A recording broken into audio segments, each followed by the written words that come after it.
In order to get free wallpapers on Samsung Galaxy A17, first of all we can open Settings. In Settings, scroll down a little bit and open Wallpaper and Style. Choose Change Wallpapers. And then if you scroll all the way down, at the bottom you might be able to find Get More Wallpapers button. So tap over here, you should be able to open Galaxy themes with different wallpapers.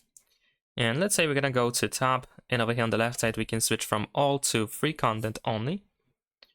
And now you can try to find and use a wallpaper that you like the most. So let's say in my case, I'm gonna use, let's say this one over here. I like this dark one. So I'm gonna download it and then we can apply it.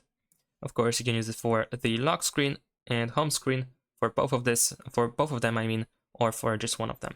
And let's go ahead and press next. Now we can press done in the top right corner. I know that's applied. And there we go. Now if we go back and the next time you go to the change wallpapers option, then at the bottom you will see from Galaxy themes. So in order to find the button again, you actually need to tap on the option itself where we have the from Galaxy themes, and then here we have our button again. Thanks for watching, leave a like and subscribe.